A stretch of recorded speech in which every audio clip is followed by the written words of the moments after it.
34 years old and still unmarried. The cruel whisper traveled through the gold-trimmed corridors of Obafemi royal compound like a sickness nobody wanted to cure. At the long banquet table carved from ancient mahogany, crystal goblets clinked beneath painted ceilings that had watched 3 generations of Adesanya princes rise and fall in honor. Yet tonight, only one woman in the entire gathering carried a silence louder than the laughter surrounding her.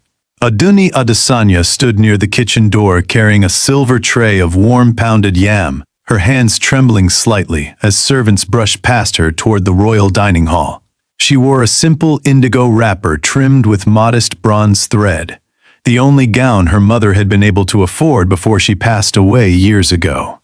Around her neck rested a single heirloom coral bead passed down from her grandmother, the last piece of Adesanya dignity Adunni still possessed. The ballroom behind her blazed with the laughter of younger women.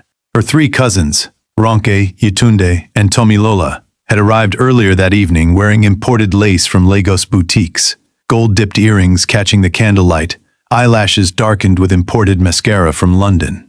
They leaned close to the visiting chiefs and begged attention with rehearsed smiles, while Adunni quietly refilled water pitchers for guests who barely noticed her standing among them. "Forgive me, sister," Ronke suddenly announced with a voice deliberately loud enough for nearby elders to hear. "I almost forgot. Have you finally accepted that the Adekunle bachelors have stopped asking for introductions?" Several guests turned their heads toward Adunni. Her cousin Tomilola laughed softly behind a folded napkin, while Yetunde placed a careful diamond hand across her ruby lips. "Marriage proposals will come when they come," Adunni answered gently without raising her eyes. "Duke Adewale still keeps his bachelor house empty," Ronke continued cruelly. "Perhaps you should apply at the servant quarters. At least there, men your age might still appreciate your cooking." Laughter rippled across the banquet table. Adunni lowered her gaze while shame burned quietly through her chest.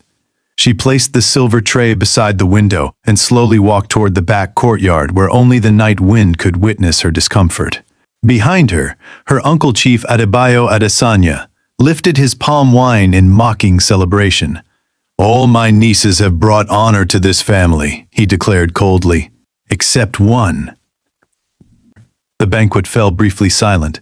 Then Yetunde raised her wine cup and declared, "To the wives who managed to escape spinsterhood before their 30s. More laughter, more cruel whispers. Adunni pushed open the heavy wooden door and stepped into the moonlit courtyard beside the family's ancestral cocoa barn. Cold Harmattan wind brushed against her skin as she pressed her palms against her face and wept without sound. For 34 years she had carried the Adesanya name with quiet dignity.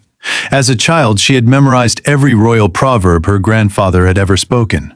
As a teenager, she had assisted midwives in the village, learning the names of herbs that could ease difficult births.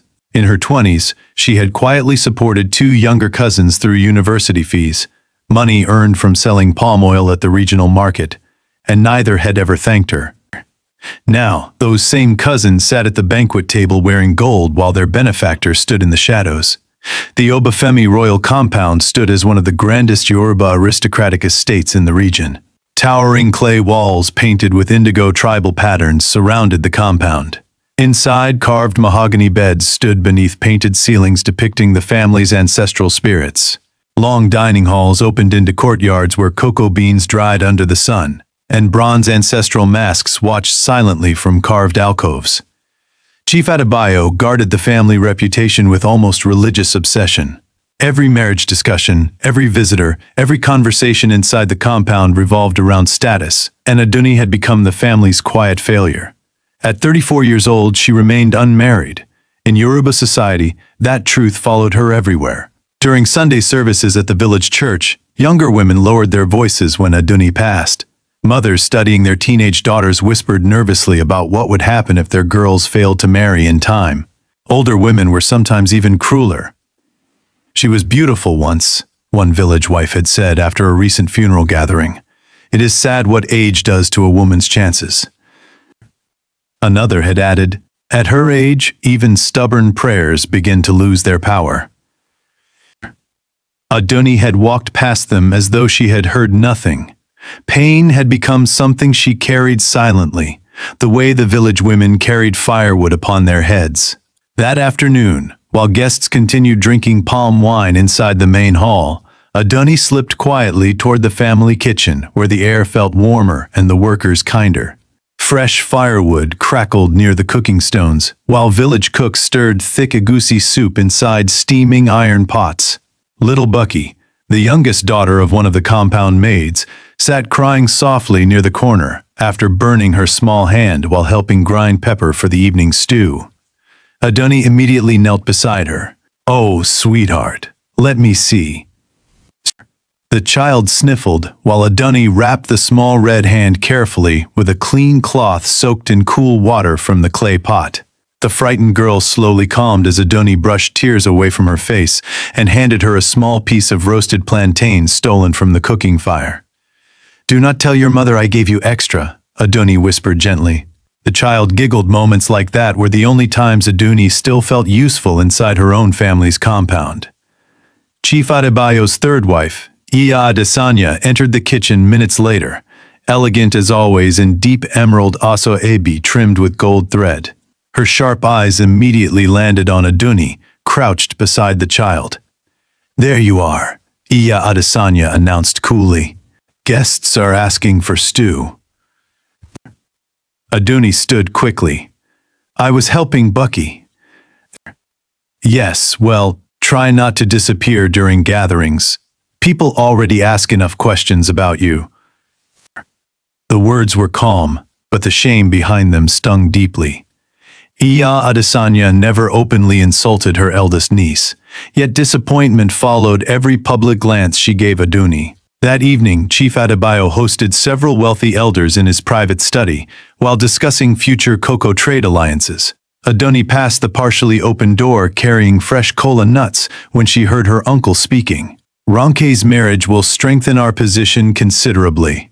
A successful match matters greatly for families like ours." "And your eldest niece?" another elder asked carefully. A brief silence followed. "We no longer discuss unrealistic expectations," Chief Adebayo replied coldly. Adunni stopped walking. For several seconds she stood frozen in the dim hallway, staring down at the silver tray trembling lightly in her hands. Then she continued forward before anyone noticed her listening. Late that night, while Harmattan wind tapped softly against the wooden compound windows, preparations quietly began downstairs for Ronke's engagement celebration. Rolls of imported lace arrived from Lagos. Servants carried flower arrangements through the corridors while drummers discussed Yoruba wedding rhythms beside the courtyard entrance. From the top staircase, Adunni watched everything silently as excitement filled the house around her. Another cousin was preparing to leave her behind.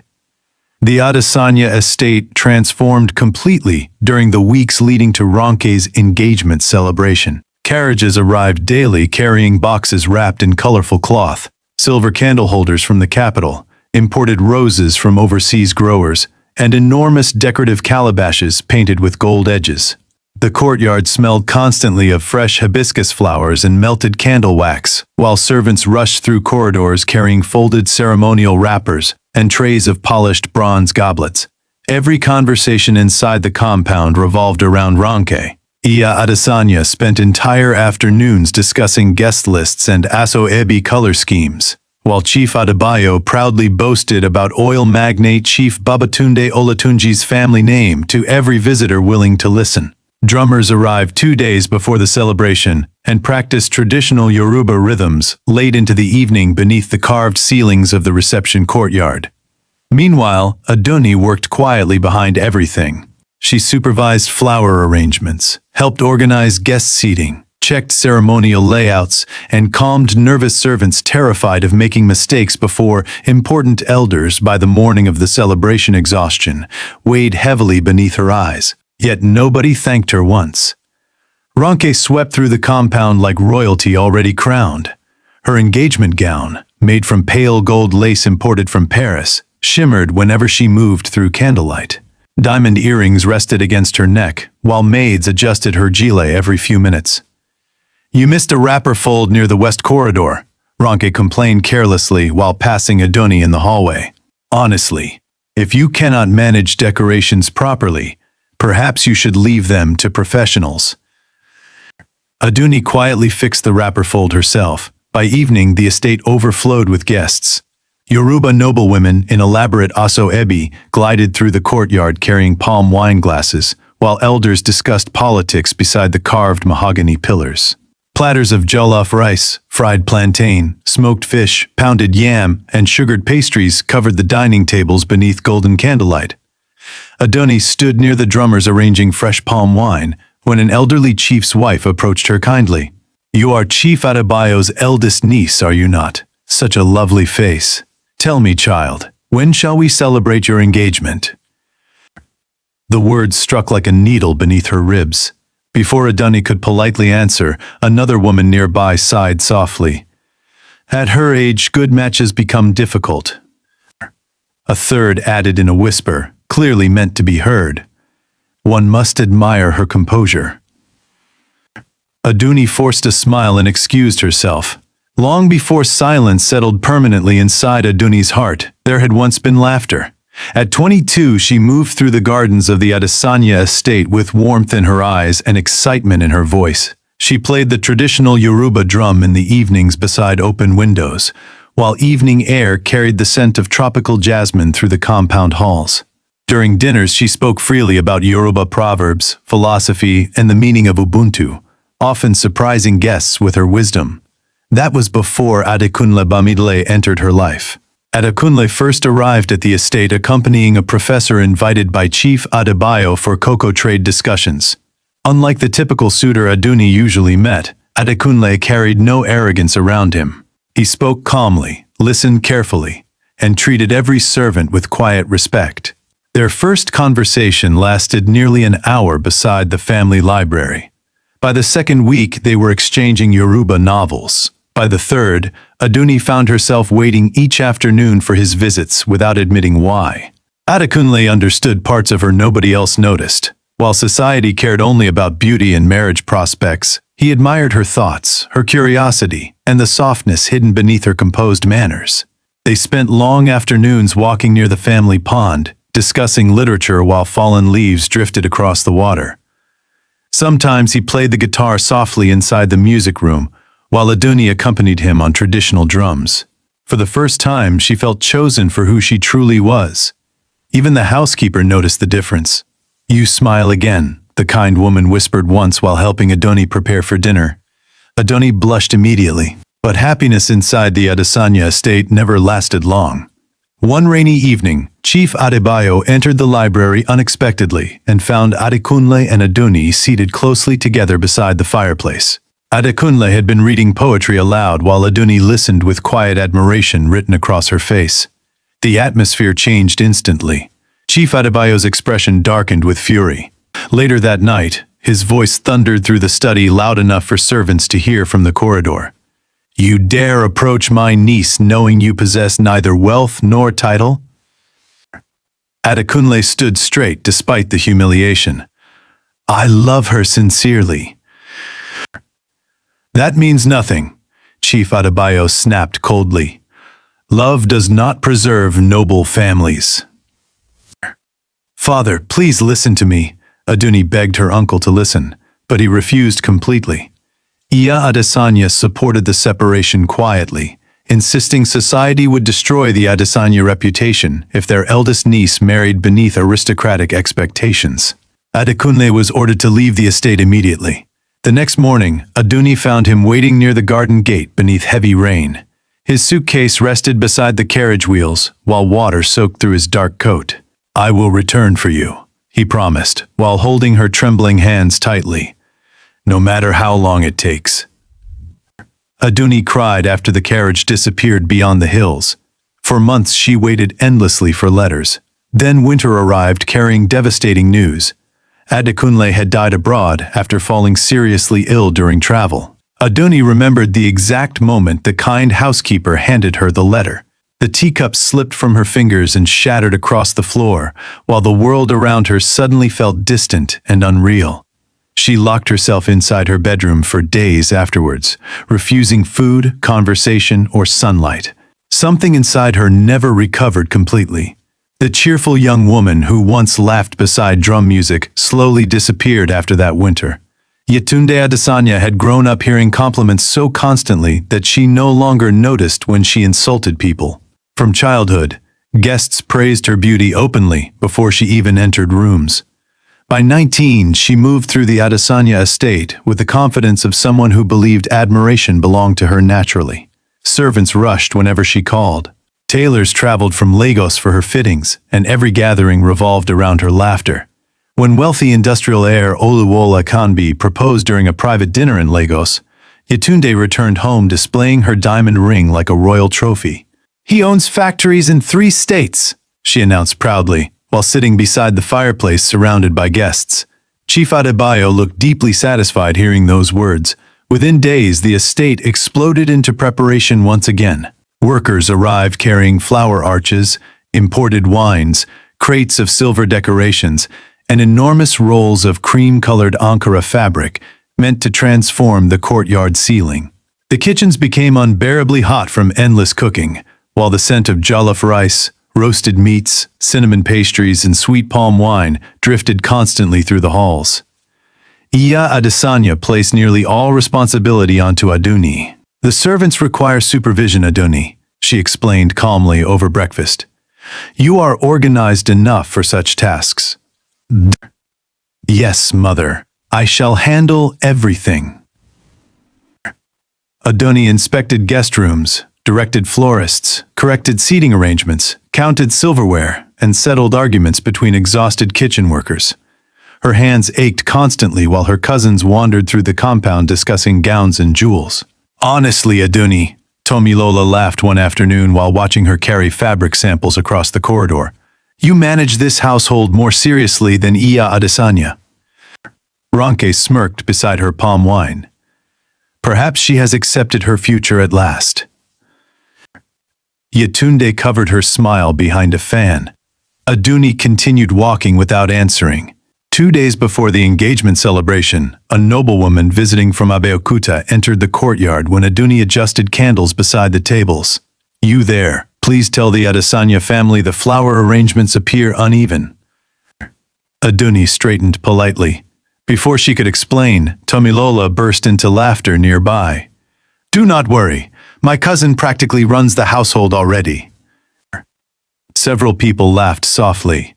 The noblewoman looked embarrassed after realizing her mistake, but Tomilola continued smiling proudly instead of correcting the humiliation. That evening, Adunni escaped briefly into the servants' corridor behind the kitchens, desperate for silence, away from the endless mockery. As she passed the pantry entrance, she overheard 2 maids speaking quietly. "Miss Adunni deserves far better than this family gives her," one whispered. "She is the only one who thanks us," another replied. "The others barely notice we exist." Adunni stopped walking. For several seconds, she stood silently listening while emotion tightened painfully inside her chest. Even servants saw the cruelty her own family ignored. Later that night, while carrying fresh linens upstairs, she paused outside Chief Adebayo's study, after hearing her name spoken inside. "Once Tomilola marries, it may be best for Adunni to relocate permanently to Aunt Morniki's countryside property." Iya Adesanya sighed softly. "People have begun asking questions. She embarrasses the family simply by remaining here unmarried." The words hollowed something inside her. During the engagement dinner, hundreds of candles illuminated the courtyard, while drummers played softly beside the family shrine. Guests filled their plates with roasted goat glazed in palm oil, creamy plantain porridge, smoked catfish, oysters served on silver trays, and warm berry pastries dusted with sugar. Yetunde raised her wineglass proudly beside Oluwal. "To successful marriages," she announced rightly. Ronke laughed immediately. Several guests exchanged uncomfortable glances. Tomilola tilted her head toward Adunni with false sympathy. "Do not look so miserable, sister. Some women simply are not destined." Even Oluwole smiled awkwardly. Adunni felt humiliation burn through her body while laughter spread around the table again. Without speaking, she stood and walked out of the courtyard. Cold Harmattan rain struck her skin the moment she stepped outside into the dark gardens. Her breathing became uneven as tears mixed with rainwater across her cheeks. She pressed trembling hands against her mouth, trying desperately to remain quiet beneath the storm. Then suddenly, through the sound of rain, carriage wheels echoed loudly across the front driveway of the estate. Adunni slowly lifted her head toward the entrance gates. Across Nigeria, the name Oluwaseun Aderibigbe carried the kind of power that made men lower their voices during conversation. His estate stretched across multiple states filled with cocoa farms, palm oil plantations, oil wells, and shipping ports that brought enormous wealth into the Aderibigbe family every month. Politicians requested his support carefully. Bankers treated him with caution. Even royal families older than his own respected the influence he carried inside the kingdom and Lagos high society. At 38 years old, King Oluwaseun Aderibigbe had become the wealthiest traditional monarch in Yorubaland. Yet people feared him almost as much as they admired him. Inside the Aderibigbe royal palace, silence followed him constantly. The enormous estate overlooking the rolling hills of the western region felt more like a fortress than a home. Dark mahogany halls, towering fireplaces, and endless ancestral portraits lined the mansion while servants moved carefully through corridors, avoiding unnecessary conversation whenever the king walked past. Oluwaseun rarely smiled anymore. Most evenings he sat alone inside his private study surrounded by business ledgers, royal correspondence, and untouched glasses of cognac, while rain battered against the tall windows overlooking the valley. Invitations to ceremonies, royal gatherings, and diplomatic functions piled unopened across his desk. Romance no longer interested him.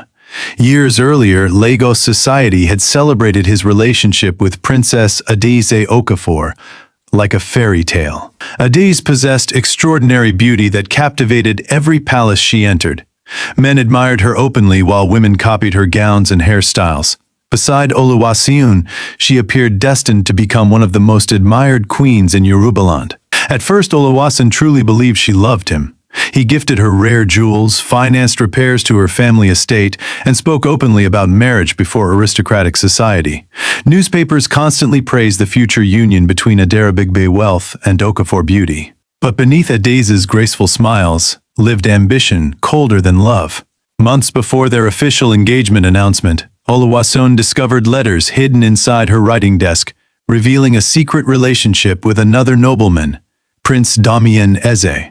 The affair had continued for nearly a year while Adaeze publicly pretended devotion to the king. The betrayal itself wounded him deeply. The humiliation afterward destroyed something inside him completely. Rumors spread across Lagos within days. Aristocratic women whispered behind waving fans during opera nights, while gentlemen exchanged quiet jokes at private clubs. People pitied the powerful king fooled by a beautiful woman chasing his fortune. What hurt most was discovering Adaeze never denied it privately. "You were security, Oluwaseun," she told him coldly during their final confrontation. "Damien was passion. After everything I gave you?" Afterward, he withdrew emotionally from society almost entirely. Women continued pursuing him constantly, but he no longer trusted charm, beauty, or affection offered too easily. At royal banquets, ambitious mothers pushed their daughters toward him desperately, while young noblewomen laughed too loudly around him hoping for attention. He responded with polite distance every time. Many women called him cold, others called him heartless. The truth was simpler. Oluwaseun no longer believed love existed without selfishness hiding behind it. One snowy evening, the Queen Dowager entered his study carrying a silver tray with roasted lamb, buttered bread, and steaming black tea after noticing he had skipped supper again. "You cannot spend your life hiding from people forever," she said quietly while setting the tray beside the fireplace. Oluwaseun continued reading correspondence without looking up. "I am not hiding. You have attended 3 royal events in 2 years. Or I attended enough for a lifetime before that." The Queen Dowager studied her son carefully. The sharpness in his face had hardened over the years, while exhaustion lingered constantly beneath his eyes. "She betrayed you, but not every woman is Princess Adaeze." Oluwaseun finally looked toward the rain-covered windows. "Most are better at hiding it. The Queen Dowager sighed sadly. More than anything, she feared her son would die emotionally alone inside the enormous Aderibigbe estate, surrounded only by wealth and bitterness. Days later, a formal invitation arrived from Chief Adunni Adesanya, requesting Oluwaseun's presence at Tomilola Adesanya's engagement celebration. Under ordinary circumstances, he would have ignored it like countless others, but Chief Adunni possessed growing influence among several cocoa investors connected to Aderibigbe shipping routes. Refusing entirely could create unnecessary tension. Oluwaseun stared at the invitation for several long moments before finally placing it aside. "You intend to go?" his longtime chief steward asked carefully. "For one evening," Oluwaseun replied flatly. "Nothing more." The night of the celebration arrived wrapped in cold Harmattan rain and heavy fog. Servants fastened Oluwaseun's dark agbada, while horses stomped impatiently outside the estate entrance. Inside the carriage, silence surrounded him, except for the steady sound of wheels crushing wet earth roads. As the journey continued through the countryside, distant lights from the Adesanya estate slowly appeared ahead through the rain. Oluwaseun leaned back against the carriage seat without emotion. He expected another courtyard filled with people pretending affection while chasing status and wealth. Nothing more. The moment King Oluwaseun Aderibigbe entered the Adesanya courtyard, the atmosphere changed completely. Conversations stopped mid-sentence. Drums softened uncertainly, while noble women straightened their shoulders and adjusted their wrappers beneath the candlelight. Mothers immediately pulled daughters closer, whispering desperate instructions behind decorative fans. "Stand properly. Smile. Do not appear nervous." The courtyard glittered with golden chandeliers, polished terrazzo floors, and towering flower arrangements wrapped around white pillars. Servants moved carefully between guests, carrying silver trays filled with palm wine, sugared plantain, roasted goat, and delicate pastries layered with cream. At the center of the room, Tomilola's diamond ring sparkled brightly as she laughed beside Oluwole Akanbi, but even her engagement became secondary the moment Oluwaseun appeared. Chief Adebayo hurried forward personally to greet him, while Iya Adesanya's entire posture changed with excitement. Across the courtyard, Princess Adeze Okafor slowly lowered her wineglass, confidence immediately returning to her expression. Adeze wore deep crimson silk that evening, her dark curls carefully arranged beneath diamond pins. She moved closer through the crowd without hesitation, clearly expecting Oluwaseun's attention to return eventually. Instead, Oluwaseun greeted her with nothing more than polite indifference. Adeze's smile tightened almost invisibly. Several young noble women attempted conversation afterwards, laughing too loudly at ordinary remarks while complimenting Aderibigbe estates and his influence in the kingdom. Oluwaseun answered courteously but emotionally distant, his attention wandering across the courtyard rather than settling on any face around him. Then a loud crash interrupted the music. A frightened servant girl carrying palm wine had stumbled beside one of the tables. Crystal glasses shattered across the floor, while pale liquid spread over expensive carpets. The young girl froze in horror as nearby guests stepped backward in annoyance. "How careless!" one woman muttered sharply. The servant's hands trembled violently as she bent down trying to gather broken glass. Before anyone else moved, Adunni quietly knelt beside her. "It is all right," she whispered gently. "You are bleeding." Ignoring her own wrapper soaking against spilled wine, Adunni removed a clean handkerchief and carefully wrapped the servant's cut finger while speaking softly enough to calm her panic. Oluwaseun watched the scene from across the room without blinking. Something twisted unexpectedly inside his chest. Adeze would have mocked the girl publicly for embarrassing her. Adunni protected her instead. For the remainder of the evening, Oluwaseun found himself observing her constantly. He noticed how she remained near the edges of conversations, while her cousins occupied attention easily. He noticed servants smiling gratefully whenever she spoke to them. Most painfully, he noticed how cruelly her own family treated her without shame. Ronke especially seemed to enjoy humiliating her. During supper, while guests enjoyed roasted goat glazed with honey and bowls of creamy plantain porridge, Ronke lifted her wine glass dramatically. "To Tomilola, the final cousin bringing honor through marriage," she announced. Several guests chuckled politely. Then her eyes shifted toward Adunni. Though perhaps miracles still await our eldest cousin someday. Laughter spread softly around the table. Adunni lowered her gaze toward her untouched plate. Oluwaseun did not laugh. Instead, he pushed back his chair slowly and stood. The movement alone silenced nearby conversation. Without hesitation, he crossed the courtyard directly toward Adunni, while every eye followed him in confusion. Even Princess Adeze stared openly now. Adunni looked up in visible shock when Oluwaseun stopped before her chair.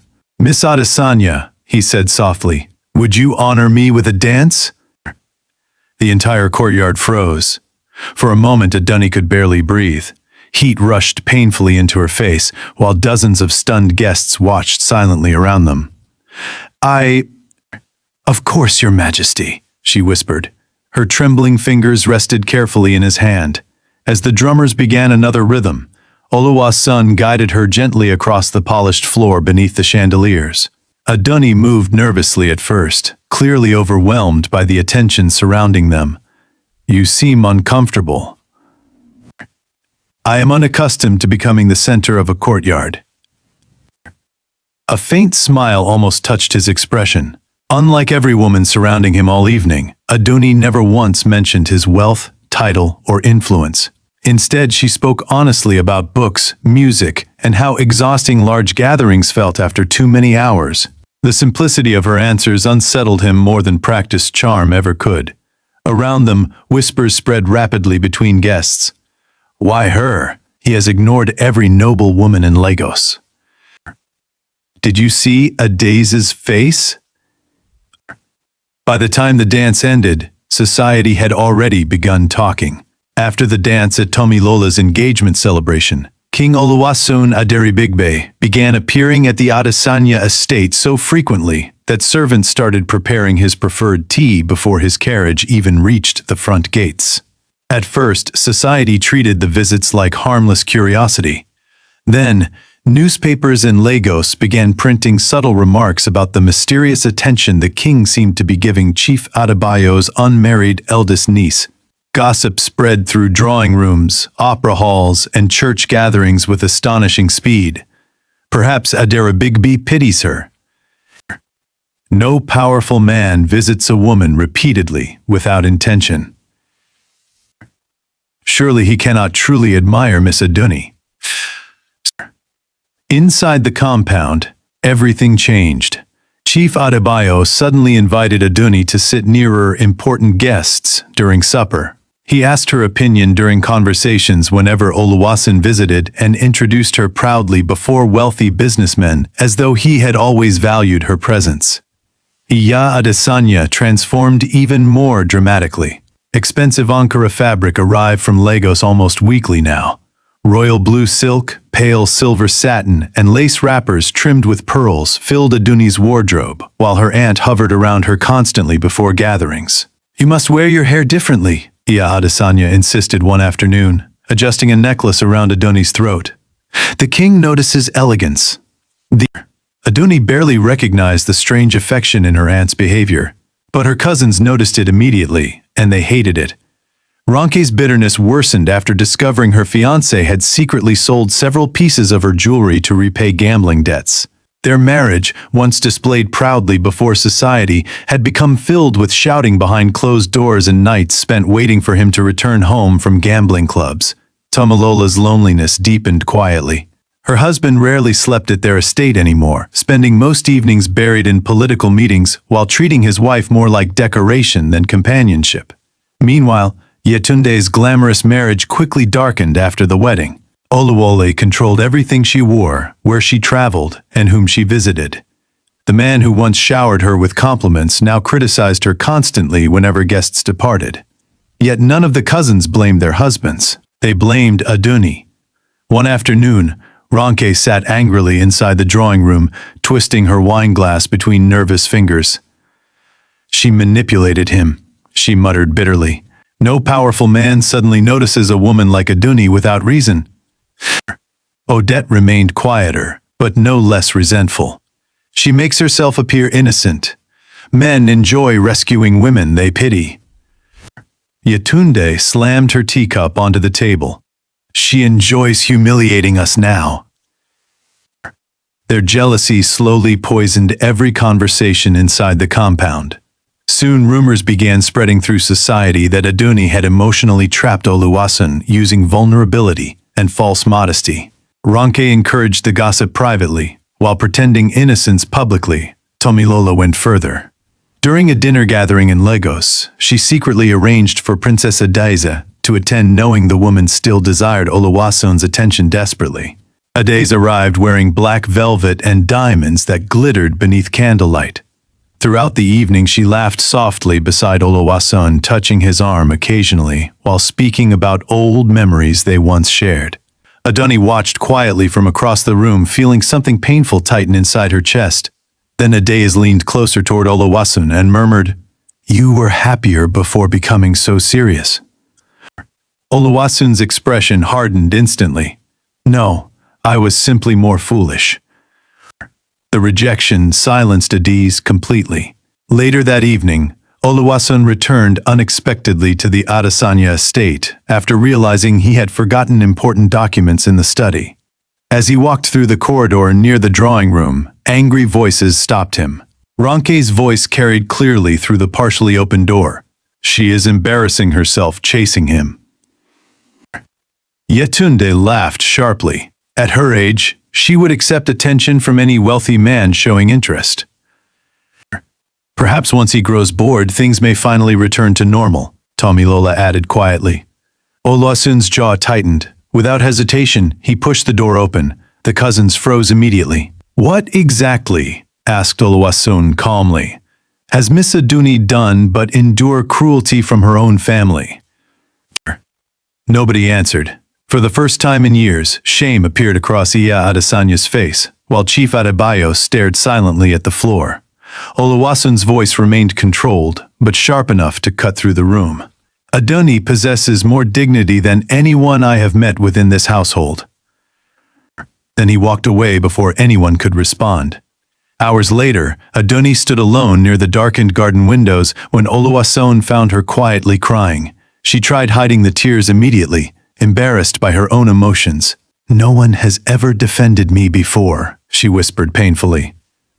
Something inside Oluwaseun shifted hearing those words. That night, long after leaving the estate, he sat alone inside his carriage beneath the glow of a small lantern. Resting silently in his hand was a diamond engagement ring he had purchased days earlier. The Royal Banquet at Olowo Palace glittered with enough wealth to blind ordinary eyes.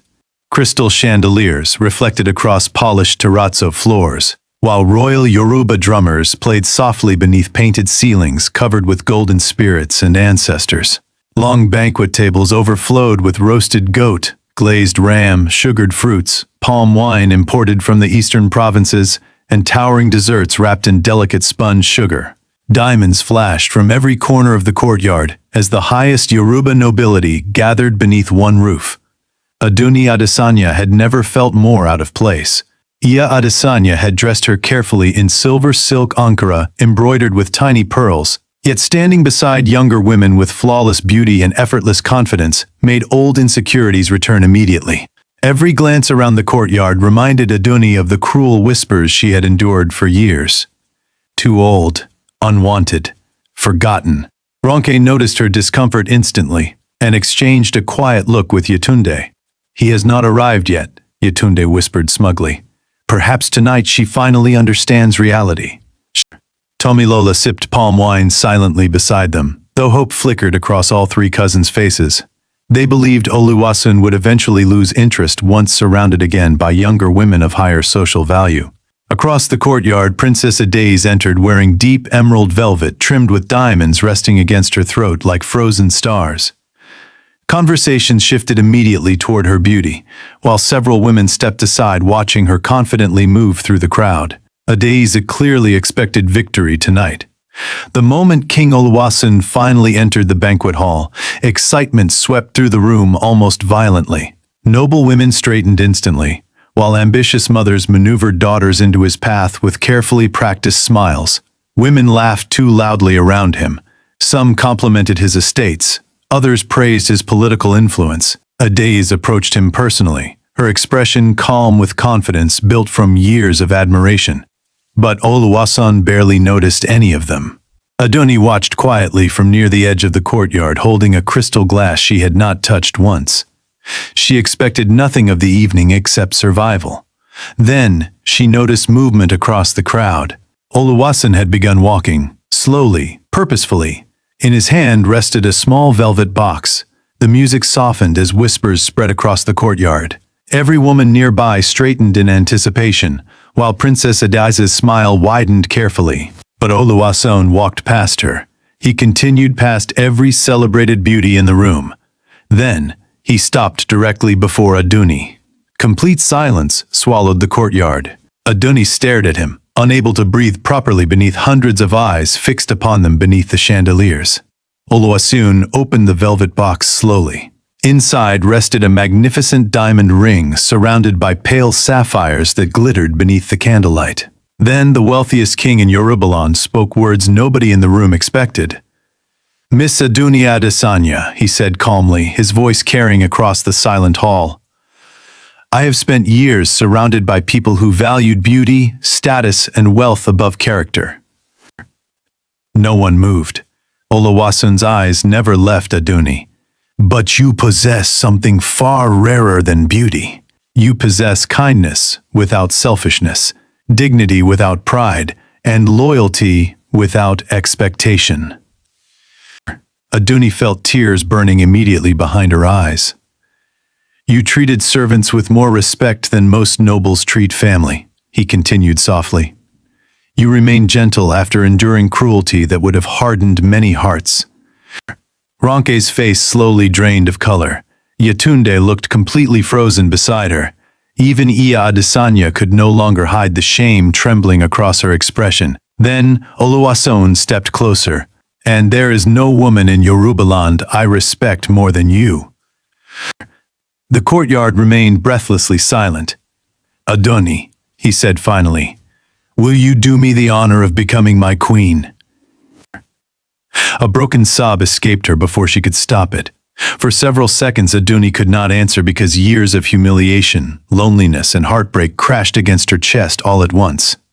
Tears spilled openly down her cheeks. Her trembling hands covered her mouth. Then she nodded through the emotion. "Yes." The word barely left her lips before applause erupted across the courtyard. Princess Adaze turned away in humiliation, while whispers exploded through society within minutes. Ronke stared at her cousin like a stranger. Yetunde lowered her eyes completely for the first time in years. Chief Adebayo was stunned beyond speech, but Iya Adesanya's expression carried something heavier than shock. Regret, real regret. Years passed after that night. As Queen of Aderibigbe, Adunni became beloved throughout Yorubaland, not because of her title, but because of the kindness she carried into it. She visited hospitals quietly, treated servants with warmth, remembered workers by name, and opened Aderibigbe estates to struggling families during harsh Harmattan seasons. People admired her because her goodness felt genuine. Meanwhile, her cousins' perfect lives collapsed completely. Ronke's gambling debts destroyed her financially before Oluwaseun's cousin disappeared publicly with another woman. Tomilola's lonely marriage became cold and loveless, while her husband buried himself in politics and scandal. Yetunde's controlling husband turned crueler with every passing year, until society itself began to whisper about their unhappy household. One Harmattan afternoon, years later, 3 familiar carriages arrived outside Aderibigbe Palace, carrying women who once mocked Adunni mercilessly. Their expensive gowns were older now. Their faces carried exhaustion instead of pride. Inside the grand reception room, Adunni received them calmly beside the fireplace, as Harmattan wind blew softly beyond the windows. None of her cousins could meet her eyes easily anymore. Yet Adunni offered them tea, warmth, and kindness anyway. Because in the end, the greatest victory was never revenge.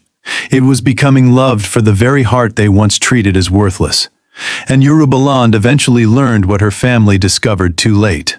Real love and true worth were never found in beauty, youth, or status, but in loyalty, kindness, and strength of heart.